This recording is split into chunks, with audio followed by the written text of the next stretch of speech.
La guerre continue en Floride entre Disney et le gouverneur de Floride, Ron DeSantis. Dernièrement, le gouverneur avait sanctionné Disney à cause de leur trop forte orientation idéologique.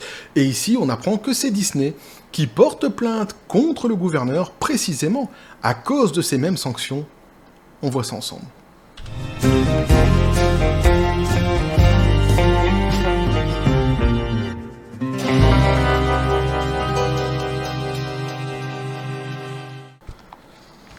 Et c'est un sujet qui m'a été suggéré par Stoffinus sur le Facebook de la chaîne. Il m'a en plus fourni un article sur lequel je vais m'appuyer pour vous proposer ce petit sujet. Je l'en remercie donc vivement, petit café les copains. Alors, globalement, tout ce qui touche à Disney dernièrement m'intéresse beaucoup. Et ici, précisément, cette histoire m'intéresse davantage parce que cette petite guéguerre entre DeSantis et Disney est évidemment fort intéressante. Alors en plus, pour ne rien gâcher, le gouverneur Ron DeSantis, sous certains aspects, me fait assez rire, et on le verra justement ici dans l'article. Alors pour ceux qui veulent comprendre tout le délire, hein, j'ai fait des vidéos là-dessus, n'hésitez pas à aller les voir pour vraiment tout cerner le problème. Néanmoins, ici, de toute façon, l'article va revenir succinctement, en tous les cas, sur les sanctions qu'il y a eu par le passé qui ont agacé Disney, qui les a, disent-ils, eux, forcés donc à sortir du bois et à porter plainte contre DeSantis. On va voir que les raisons qui sont évoquées sont assez hypocrites, pour le moins, de la part de Disney, assez hallucinantes, et peut-être même pire, voire pire, on va voir ça justement. Et j'ai choisi donc cet article qui est un article en français, j'aurais pu en prendre tant d'autres, puisque en allant sur Google, je me suis rendu compte qu'une fois de plus, notre presse française avait fait son travail, c'est-à-dire qu'ils avaient fait que des copier-coller, c'est tous les mêmes articles, hein, une fois de plus, l'AFP a sorti un truc, et ils ont fait des copier-coller. Alors je sais, je l'avais déjà démontré la dernière fois dans une précédente vidéo, certains étaient venus en me disant « Ouais, mais c'est normal, la presse française c'est comme ça, maintenant ils font tous comme ça ». Non, c'est pas normal. Que ça soit habituel, qu'ils en soient coutumiers, ok. Mais qu'on dise que c'est normal, non. Ces gens-là ont une carte de presse, on se demande vraiment à quoi elle sert aujourd'hui, et surtout, à la base, ils ont un métier, et leur métier, c'est pas de faire des copier-coller de l'agence AFP. Alors, c'est marrant parce que parfois, ils vont changer un mot, ou ils vont mettre des guillemets autour d'un mot, justement, c'est ce qu'ils font ici, mais ils ne font que des copier-coller, et c'est quand même assez pitoyable, assez risible, il faut bien le dire. Alors, comment sait-on qu'une presse est fortement orientée idéologiquement? Celle-ci l'est justement. En règle générale, vous allez me dire, eh ben, t'as qu'à lire l'article et tu le sauras. Et oui, c'est pas faux. Et parfois, t'as même pas besoin de lire tout l'article, juste le titre, en fait, te le dit. Et c'est le cas ici, puisqu'on nous dit, donc, hein, Disney poursuit DeSantis et sa chasse au, entre guillemets, wokisme en l'accusant de vengeance politique. Et tout est dans le, entre guillemets, wokisme. Alors, il y a aussi, entre guillemets, vengeance. On s'en fout un peu. Ce qui nous intéresse, c'est le mot wokisme, évidemment. Pourquoi? Parce qu'en mettant entre guillemets le mot, ils essayaient encore une fois de faire passer ça pour un espèce de fantasme à la con qui aurait été inventé par on ne sait qui, dont on ignore réellement ce que signifie le mot, et qui n'appartiendrait en plus, selon eux, qu'à une partie politique, à une aile politique, à une branche politique qu'ils ont eux-mêmes définie, évidemment, dans leur grande sagesse. Alors qu'en réalité, c'est un mot, et je peux vous le dire, puisque moi ici je suis sur le continent asiatique, qui est complètement... Il y a un consensus sur le mot à l'international, qui est complètement connu partout, dont on connaît déjà les contours, et dont on a déjà les définitions, qui existent en plus dans les dictionnaires. Donc on n'est pas du tout dans l'ordre du fantasme, on est sur quelque chose qu'on connaît très bien, une idéologie qu'on connaît très bien, qu'on connaît d'ailleurs de plus en plus, et qui est de plus en plus mal aimée. Heureusement, fort heureusement, dans le monde. Donc, mettre des guillemets comme ça, et essayer la presse française qui continue à essayer de faire passer ça pour un espèce de fantasme à la con, ils sont de plus en plus réellement ridicules. Et de plus ça va, et plus j'ai l'impression que c'est... Alors la dernière fois, j'en parlais justement avec mon épouse, je disais putain, j'ai l'impression que c'est des adolescents qui ont écrit certaines fois quand je lis des articles. Et même elle m'a dit, dis pas ça parce que c'est méchant pour les adolescents. Il y en a qui sont pas si mauvais que ça. Et c'est ça, mais c'est tellement pitoyable. Enfin bref. Donc on nous dit Ron DeSantis, qui a mis fin au statut spécial de Disney en Floride, accuse l'entreprise d'imposer son idéologie progressiste à une société qui la refuse. Alors ça, ce sont les mots de DeSantis qu'il avait sortis dernièrement, on l'avait vu dans une précédente vidéo, où il disait qu'effectivement, Disney essayait d'imposer leur idéologie à une société qui factuellement, en fait, la refusait. Et là-dessus, il a tout à fait raison. La grande majorité du grand public, en fait, refuse en bloc cette idéologie, et maintenant, davantage. Certains spécialistes parlent, et là c'est moi qui mets les guillemets parce que j'espère fortement qu'ils ont raison, d'un déclin annoncé du wokisme. On aurait atteint en fait le pic aux États-Unis, et là on serait sur la pente descendante qui viendrait tout juste de s'amorcer, à cause du fait notamment que l'idéologie woke a franchi certaines barrières, et notamment et spécifiquement avec les enfants. Ce qui en fait a eu pour but de réveiller une certaine population qui elle quelque part vivait ça de loin, surveillait ça comme ça de loin, mais s'en foutait un petit peu, et qui du coup en fait s'en foutent plus du tout. Et il y a une espèce de revirement de situation qui est en train de s'opérer actuellement aux États-Unis. J'espère fortement que ça va continuer, parce que visiblement c'est ce qui est en train de se passer. Mais je mets toujours des guillemets, puisque cette idéologie, on le sait, elle est portée, elle a une certaine puissance. Dire la chose comme ça. Notamment quand on voit que la presse la porte de cette manière-là, c'est une idéologie qui n'est pas encore morte, il y a une certaine puissance. En revanche, je conseillerais justement à toutes ces presses qui portent cette idéologie-là et qui la défendent systématiquement, de peut-être commencer à réfléchir à ce qu'ils font, précisément comme on va le voir ici, sur le sujet qui est évoqué. Parce que ça commence quand même à être assez dérangeant, je ne sais même pas si le mot est suffisant, en réalité. Mais vous allez voir, vous allez tout comprendre. Alors, leur divorce est définitivement consommé. Disney a porté plainte mercredi contre le gouverneur de Floride, Ron DeSantis, en assimilant les mesures du ténor de la droite dure américaine, qui a mis fin au statut spécial de l'entreprise dans son état, une campagne de vengeance ciblée, là aussi entre guillemets, donc envers le groupe. Alors, en gros, Disney viennent et disent, en fait, non, mais tout ça, c'est parce qu'il a une vengeance contre nous, c'est pour ça qu'il fait tout ça. Mais ouais, il n'y a pas de sous-entendu, quoi, là-dedans, il n'y a jamais eu de malentendu. C'est-à-dire que dès le début, il a dit, si tu te calmes pas, alors là, je vais être trivial dans ce que je dis, mais c'est ça, si tu te calmes pas avec ton idéologie, je vais te rentrer dedans. Ils se sont pas calmés, ils leur rentrent dedans. Il n'y a pas de mystère, quoi. Maintenant, moi, je le soupçonne quand même de nous en vouloir un peu. Bah ouais, bien joué, Sherlock. Arrête tes soupçons, t'as trouvé. Jackpot. Alors, employeur majeur de la région avec son parc d'attractions Disney World à Orlando, le géant du divertissement a été récemment sanctionné par DeSantis pour ses positions progressistes. La tentative bâclée et futile de Disney de renverser la volonté de la législature et des Floridiens a été découverte par notre conseil de surveillance de l'État, et leurs accords de 11e heure seront annulés par la législature. Le royaume corporatif de Disney est terminé. Il me semble qu'il avait rajouté, il y a un shérif en ville. Il y a un nouveau shérif en ville, je crois, un truc comme ça, dans sa dernière allocution, mais je sais pas si c'est lui qui l'avait dit ou si c'est d'autres qui l'avaient dit pour lui, puisque ça collait bien en fait avec le texte, mais il me semble que c'était lui qui l'avait dit. Et donc là on nous dit, Disney puni pour avoir exercé sa, entre guillemets, liberté d'expression. Et là tu le sens le côté hypocrite, le côté pourriture même, le côté dégueulasse de Disney dans ce qui va être dit ici, tu vas voir. Le gouverneur potentiel, candidat à la Maison-Blanche, a fait de la lutte contre le wokisme, encore une fois, entre guillemets, le wokisme, elle n'existe pas, un de ses principaux chevals de bataille. Il accuse un groupe d'élite d'imposer leur idéologie progressiste à une société qui la refuse et s'est engagé à y faire rempart sur ses terres. Pas encore déclaré pour la primaire républicaine, ce conservateur de 44 ans porte sa lutte contre Disney en étendard dans ses discours, comme dans sa récente autobiographie où le sujet occupe un chapitre entier.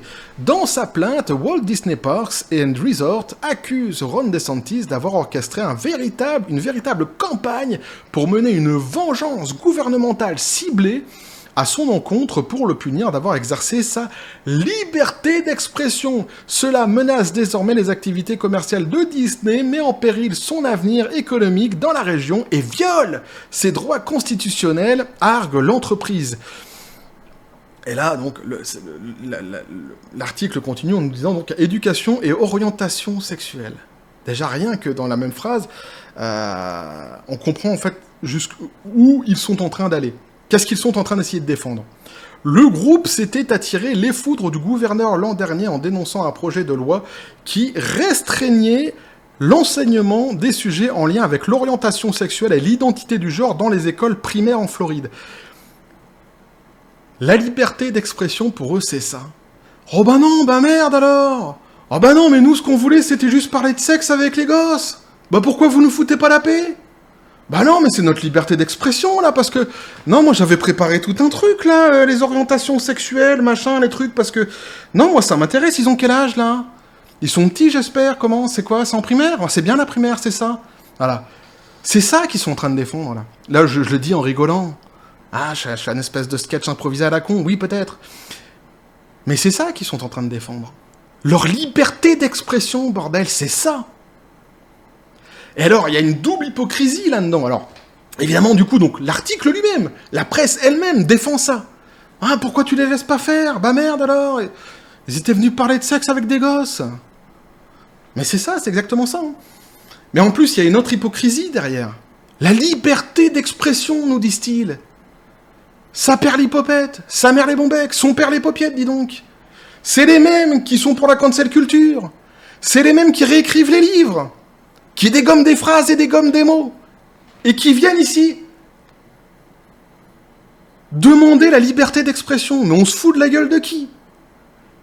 Et pas sur n'importe quel sujet, l'orientation sexuelle des enfants. Qu'est-ce que tu veux que je te dise, moi? Qu'est-ce que tu veux que je te dise?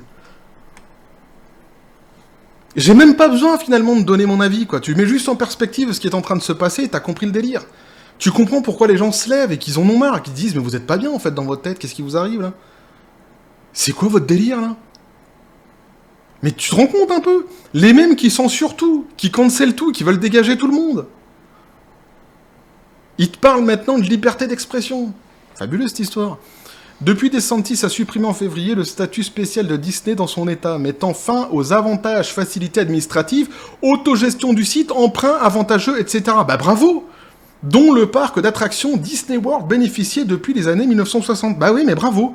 Moi, je m'en fous, ça peut être DeSantis, ça peut être, j'en sais rien, moi, Robocop, ou qui donc, hein, ça pourrait être, tiens, John Rambo. Non, John Rambo, tout ça. Je donne que des exemples qu'ils vont me dire, ouais, mais ça, c'est les exemples patriarcales. Qui sait que ça pourrait être Lara Croft, tiens.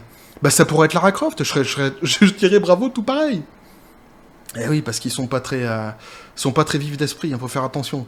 C'est-à-dire que eux, ils mettent tout dans des cases, quoi. Tu dis un nom comme ça, voilà, je dis Robocop, ah, patriarcal, alors qu'on est en train de parler d'un robot, mais eux, ils font pas la différence. Ah, il faut les laisser tranquilles à un moment donné. Ils font ce qu'ils peuvent. Eux, ils voient un robot, c'est masculin, le robot. On dit un robot, donc c'est masculin. C'est patriarcal. Ah ouais. À la suite de cette décision, un comité de régulation du tourisme nommé par DeSantis a approuvé mercredi l'annulation d'un accord commercial récemment passé avec le parc qui emploie 75 000 personnes en attirant 50 millions de visiteurs par an. Une position anti-commerce mais aussi anti-Floride, parce que là, ils vont essayer de jouer sur la corde sensible et quasiment presque sur la menace des emplois. Ah, on continue dans l'élégance, dans la propreté, évidemment, toujours de ces mêmes personnes, c'est extraordinaire. Alors Disney a réagi en dénonçant dans sa plainte une mesure de rétorsion manifestement anti-commerce et manifestement inconstitutionnelle. Le groupe estime qu'il n'a pas d'autre choix que d'intenter cette action en justice pour protéger ses employés, ses clients et ses partenaires. Ton pognon. Fais-nous pas croire que ça soit Leslie ou Jason, ouais, je les ai appelés comme ça, on sait pas c'est qui, c'est des employés du parc. Fais-nous pas croire que ça te broie les Pokéballs de savoir qu'ils vont perdre leur boulot. T'en as rien à battre, on le sait bien, arrête un peu. Bobby, recentre-toi, Bobby, regarde-moi dans les yeux, Bobby. Tu t'en fous de Jason et de Leslie. Dis-le, arrête de dire des conneries, putain. Ah merde, putain. Ah, ils nous prennent pour des cons, sans déconner. Alors, début avril, donc le patron de Disney, Bob Iger, avait déjà accusé publiquement Ron DeSantis de prendre une mesure anti-commerce qui enfreignait le droit et la liberté d'expression de l'entreprise. Disney prévoit d'investir plus de 17 milliards de dollars dans Disney World au cours de la prochaine décennie, de créer plus de 10 000 emplois et d'attirer encore plus de touristes en Floride, avait-il souligné. Toute action visant à contrecarrer ces efforts simplement pour se venger d'une position prise par l'entreprise semble non seulement anti-commerce, mais aussi anti-Floride, avait estimé Bob Iger. Mais même sur un plan commercial, c'est du foutage de gueule. puisqu'ils licencient eux de leur côté, parce que justement, à cause de l'orientation idéologique, Disney, on l'a vu dernièrement, Disney+, a perdu énormément de pognon, et que les actionnaires ont demandé justement à Bob Iger de récupérer des billes, et que pour ce faire, dès le début, la première chose qu'il a fait, c'est de licencier. Et c'était pas spécialement à cause des parcs à la base, c'était surtout à cause des produits cinéma, et notamment des produits de streaming de Disney+. Donc même sur un plan commercial, cet argument en fait s'entend pas. Ils sont fous des employés. Je suis pas du tout en fait dans le droit américain à la base. Je sais pas comment ça se passe là-bas. Je connais le droit français, mais pas le droit américain. Mais à mon avis, je pense que les avocats de DeSantis, ils doivent avoir les yeux comme ça, quoi. C'est quoi ce délire? Se foutre de la gueule de qui? En tout cas, s'ils n'ont pas les yeux comme ça, je leur conseille de les avoir. Ça peut surprendre, ça peut impressionner. Au tribunal, notamment. Une prison près d'un parc. Et c'est là que ça me fait rigoler. C'est là que ça me fait rigoler, parce que oui, eux, ils disent, tu vas perdre de l'emploi. Mais DeSantis lui dit, mais moi, de l'emploi, je peux en créer. Et les joueurs, DeSantis. Ah, c'est un rigolo. Le patron de Disney avait dressé un parallèle avec certaines prises de position d'entreprises américaines en faveur de la lutte pour les droits civiques aux États-Unis dans les années 1960. Dans sa plainte, le groupe s'inquiète de nouvelles mesures de rétorsion que DeSantis pourrait prendre. Ils ont peur, ils flippent. Ah ouais, pourquoi? Parce que DeSantis, il a dit quoi?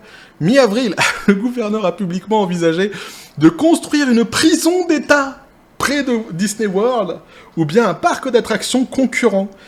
Il a aussi évoqué l'idée de mettre en place des taxes supplémentaires sur les hôtels du site ou des péages routiers autour. Je pense que les possibilités sont infinies, nous dit-il. Ah, c'est un joueur. Avait-il lancé... Alors là, j'ai surligné le mot parce que c'est hallucinant. L'article se permet de dire ça. Bravache lors d'une conférence de presse. Bravache, c'est comme si tu dis que le mec c'est un guignol, quoi, tu vois. Le mot, ça veut dire c'est un guignol, c'est comment je pourrais dire, c'est quelqu'un qui a pas vraiment de courage, quoi. C'est un faux fort, un faux, ouais, c'est ça. Un guignol, un fanfaron, qui a pas de courage, quoi. Voilà, on va dire ça. Le mot bravache. Donc c'est comme ça qu'eux-mêmes se permettent, la presse, de nommer le gouverneur Ron DeSantis. C'est quand même extraordinaire. Mais on va s'arrêter un petit peu là-dessus. Le type, Ron DeSantis, il est quand même extraordinaire. Eux, ils balancent les trucs, machin, de ça, nos emplois, de ça. Et lui, il est comme ça, il est chez lui, et il est avec ses potes, évidemment, son comité, je sais pas comment ils appellent ça là-bas. Et dis donc, les copains, j'étais en train de me dire, parce que, si l'autre, là, comment il s'appelait déjà? Bobby, il me les casse quand même. Il me les casse quand même pas mal, et j'étais en train de me dire, est-ce que ça serait pas bien qu'on fasse un truc pour le faire vraiment chier? Moi, j'avais pensé à une prison. J'avais pensé à une prison à côté de Disney. Ouais, parce que je suis joueur, je me dis, pour aller leur parler d'orientation sexuelle aux prisonniers. Ah, ça pourra lui faire plaisir, je sais pas, il monte une association, Bobby, il fait quelque chose. Il faut faire quelque chose pour la Floride. Et notamment pour ses prisonniers. Il faut penser à tout le monde. Et ouais, mais quand on est progressiste, on pense à tout le monde. Donc j'avais pensé à lui mettre une petite prison. Ou alors un parc d'attractions. J'avais pensé au castor, beaver en anglais, on va appeler ça Beaverland, c'est pas mal ça, parce que le beaver c'est quoi? C'est un petit animal qui fait sa petite famille, qui construit sa petite baraque, tout ce qu'ils aiment pas. Je sais pas, je me tâte, entre l'un ou entre l'autre. Non mais c'est exactement ça en fait. On a l'impression que le mec il cherche le truc qui va emmerder le plus possible Disney, et rien que pour ça en fait, moi il me fait marrer. Il me fait marrer DeSantis. Mais ils ont quand même de la chance quelque part, les Américains. Quand tu vois la classe politique que nous on se frappe en France, qui sont assez pathétiques, mais en plus ils sont même plus drôles en France. C'est chiant quoi. Alors que eux peut-être sont-ils pathétiques, mais ils restent drôles. Bien que là pour le coup il est pas pathétique. Moi pour le coup je suis assez d'accord avec ce qu'il fait. Mais au moins, c'est comme Trump qui appelait l'autre de la Corée du Nord Rocketman. Faut quand même le faire. Car là, tu as... Moi, ça me fait rire. Ah ouais, mais ça me fait rire. Alors, figure de la droite populiste. Faut rappeler ça, évidemment. Aux États-Unis, DeSantis a largement vu comment la concurrence la plus sérieuse... est largement vu comme la concurrence la plus sérieuse de Donald Trump pour la primaire républicaine. Sa lutte contre Disney commence toutefois à générer certaines critiques à droite. Certains républicains fustigent un combat anti-entreprise qui va à l'encontre des traditions de leur parti d'habitude ouvertement pro-business. Je sais pas. J'en ai pas entendu parler des critiques qu'il y avait dans son parti, puis je m'en fous. On n'est pas là pour faire de la politique. Moi, je m'en fous complètement de la politique, en plus aux États-Unis. Ça n'a rien à voir. Ici, ce qui nous intéresse vraiment, c'est ce qui se passe avec Disney. Alors juste, je fais une petite parenthèse, mais c'est marrant parce que tous ces mots comme ça, comment les réactionnaires, les conservateurs, machin et tout ça, qu'ils ont brandi comme ça en porte-étendard d'insultes en fait pour faire fermer les débats en fait à quiconque viendrait opposer un avis justement contraire au leur. Ouais, t'es un comment ils appellent ça? Ouais, ah mince. Il y a plein de mots en East, évidemment, mais avant d'aller jusque-là, t'es un conservateur, voilà. Ah, espèce de conservateur, espèce de... Il y avait quoi aussi, putain, il y avait un autre mot aussi que j'ai plus, là. Ah, réactionnaire. Ah ouais, voilà, j'avais perdu, réactionnaire. T'es un réactionnaire. Et en fait, en réalité, tous ces petits sobriquets qu'ils ont commencé à balancer, ils les ont tellement balancés que c'est devenu, en fait, galvaudé. Et j'ai remarqué qu'en fait, les gens, ils en ont plus rien à foutre.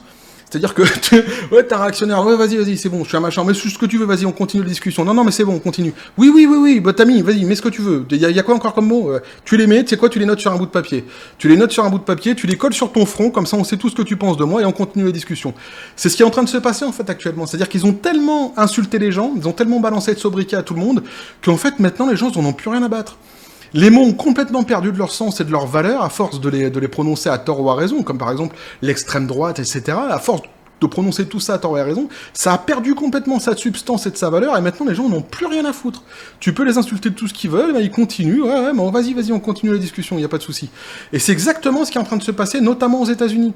Et le pire, c'est que ça pousse vers des extrêmes, vers les extrémités, c'est-à-dire que même sur les côtés plus violents des actions, à un moment donné, lorsqu'avant, en fait, dès que tu faisais un petit dérapage comme ça, il est violent. Alors qu'en fait, t'as fait une feinte comme ça, t'es de la tête et t'avais rien de violent, tu vois, ça se trouve, t'as évité une mouche, un truc qui passait par là. Ah, regardez, c'est la violence, regardez. Si, ils suintent la violence. Les gens, ils ont tellement dit ça maintenant que même ça, en fait, ça devient, et ça, c'est là que ça devient inquiétant. C'est-à-dire que même ça, en fait, les gens n'en ont plus rien à foutre. C'est-à-dire, je suis violent, ouais, je suis violent, en fait. C'est comme ça que ça se passe. Et c'est ce qu'on est en train de voir, en fait, progressivement, notamment aux États-Unis. Et là, de ce côté-là, effectivement, ça devient inquiétant. Mais tout ça, ils le doivent à eux. Ils le doivent à leur idéologie à la con, et surtout à leur manière de la traiter, et de traiter les gens. Cette idéologie qui est systématiquement dans la vengeance, dans la stigmatisation, dans la discrimination, dans le racisme, et on le voit ici, dans ce qu'il y a de pire, c'est-à-dire dans ce qui touche aux enfants. Et je dis comme ça, parce que je pourrais le dire autrement. Mais évidemment, cette idéologie-là, c'est ça. Et c'est évidemment tout ce qu'il y a de pire.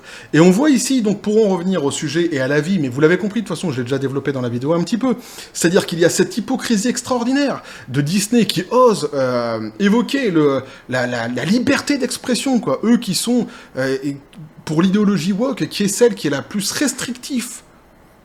C'est comme beaucoup d'idéologies qu'il y a eu par le passé. C'est-à-dire qu'ils ne sont uniquement que pour l'effacement de ce qui ne leur correspond pas, pour la réécriture de ce qu'ils veulent eux. Tout simplement. Et c'est ce qu'on voit justement avec la cancel culture. Mais même avec tous les livres, Roald Dahl, Fleming, Agatha Christie, etc., etc. Tous ces gens, tous ces acteurs, tous ces comédiens, tous ces comiques à qui on fait taire, à qui on fait fermer la bouche, parce qu'ils ne correspondent pas à la doxa du moment et que tout de suite on étiquette justement avec des sobriquets, etc., etc. Ils sont spécifiquement dans la censure de la parole et dans l'effacement, le cancel de tout ce qui leur convient pas. Donc venir derrière et invoquer la liberté d'expression, j'ai presque envie de dire, tu te fous vraiment de la gueule du monde, quoi. C'est un truc de dingue. Alors, évidemment, ça, c'est pour le côté le plus soft de la chose. Parce qu'après vient la deuxième vague, le deuxième couteau. C'est que si tu t'intéresses au sujet en te disant de quoi il me parle, là, de quelle liberté d'expression il me parle, tu te rends compte qu'en fait, que la liberté d'expression qu'il demande, c'est celle d'avoir le droit de dire qu'on est d'accord avec une loi qui parle de la sexualité avec les enfants. C'est ça, leur liberté d'expression qu'ils demandent. Ah, mais laissez-nous, on veut parler avec les petits-enfants. Mais c'est exactement ça. Et donc, quand il y avait, je sais plus, c'était pas moi, mais c'était quelqu'un qui avait fait un parallèle comme ça dans un article qu'on avait lu par le passé, qui disait qu'on avait vraiment l'impression que c'était le camion qui passe comme ça dans les quartiers qui vend des glaces, et qui venait en fait pour abattre les enfants, pour venir les chercher et après les emmener. On est face à ça, exactement. Ils ont vraiment cette obsession-là, et en plus, le pire de tout, c'est qu'ils en demandent la liberté. Laissez-nous faire. On a le droit de le dire. C'est un truc de fou. Alors, évidemment, je sais qu'il y en a qui vont me dire dans les commentaires et qui vont me dire « Ah, mais tu connais pas le droit américain, le premier amendement, le je sais pas combien d'amendements. » Je m'en fous, en fait. En fait, je m'en fous, en réalité. Les lois américaines, machin, je m'en fous. Moi, ce qui m'intéresse, c'est les enfants. Qu'il y ait des lois qui soient faites pour protéger les criminels, ça existe partout dans le monde. Il n'y a aucun problème là-dessus. Mais est-ce que moi, parce que justement ces lois-là protègent les criminels, je dois être d'accord? J'en sais rien. Je sais pas s'ils protègent les criminels. Là, je fais juste un exemple à la con. Non, évidemment. Si je considère que justement il y a une atteinte qui est faite aux enfants et que c'est au-delà de ce qui est acceptable, je me dois de le dire. Et ici, c'est exactement ce que je fais. Point final. Les lois, les machins, ça sert à rien. Et les gens, je le répète parce que c'est déjà arrivé dans les précédentes vidéos et ça me saoule profondément. Les gens qui viennent sous les vidéos pour expliquer que c'est bien tout ça, qui essayent de trouver des raisons et qui essayent de discuter en fait sur cette dégueulasserie en fait qui est faite aux enfants, abstenez-vous. Vous n'avez rien à faire sur la chaîne. Je ne fais pas la promotion de cette idéologie-là. Je ne fais pas la promotion de cette pensée et je ne fais pas la promotion de cette dérive sexuelle. Du tout. Cette chaîne-là ne servira pas de tremplin aux malades. Point final. Moi, je dis justement, je lutte contre tout ça. Les gens qui essayent de venir comme ça derrière en train d'édulcorer. Non, mais c'est bien, tu sais, quand on parle à un enfant de 6 ans, il faut... Non, mais ta gueule. Reste chez toi, reste tranquille. Abstiens-toi de taper ton message. De toute façon, je le dégagerai. Voilà. Je ne fais pas la promotion de ces genres de choses-là sur ma chaîne. Voilà. Et je le dis très gentiment, évidemment, et très cordialement. Donc voilà ce que je pense évidemment sur ce sujet-là. Au-delà de ça, c'est aussi fort intéressant, mais c'est presque tertiaire, c'est plus secondaire, là c'est encore plus loin que ça. C'est sur le plan économique, parce que évidemment, si Disney fait ça, c'est qu'en fait ils en ont gros. C'est chaud pour leur derrière, ils ont beaucoup de mal à récupérer leurs billes. Les dernières productions qu'ils ont faites se sont cassées la gueule, les prochaines qui vont sortir sont pas assurées d'un succès, et donc, et les parcs évidemment, avec ce qui s'est passé, les sanctions de DeSantis qu'il a sorti, évidemment, ça leur a mis un gros coup de poignard dans le dos. Donc, à côté de ça, on voit cette espèce d'agonie constante de Disney qui essaye par tous les moyens de se battre et de se défendre. Et ma foi, peut-être qu'on va de plus en plus s'avancer vers un rachat. Peut-être, hein, c'est une hypothèse que je sors ici, hein, de quelqu'un arrivé à un moment donné. Bref, voilà ce que je pouvais vous dire là-dessus, les copains. Je pense que j'ai été assez clair dans tout ce que je voulais dire là-dessus, dans tout ce que je pensais, évidemment. N'hésitez pas à me dire ce que vous en pensez dans les commentaires, à vous abonner si le contenu vous a plu, activer la petite cloche pour les prochaines notifications, les prochaines vidéos qui vont arriver, à balancer un like, à partager la vidéo. Vous avez mon Twitter et mon Facebook qui sont dans la description des vidéos. Sur ce, n'hésitez pas à venir et à basculer, du côté de la force absurde des réseaux sociaux. Sur ce, les copains, je vous dis à la John Spartan toujours. Paix et félicité. On verra bien ce qui va se passer avec cette fameuse plainte et surtout comment les avocats de DeSantis, si on a l'opportunité évidemment de le savoir, vont-ils se comporter face à tout ça? Alors en tous les cas, moi ça m'intéresse et si j'ai des informations, je n'hésiterai pas à vous les donner. Bref, et que la force soit avec vous.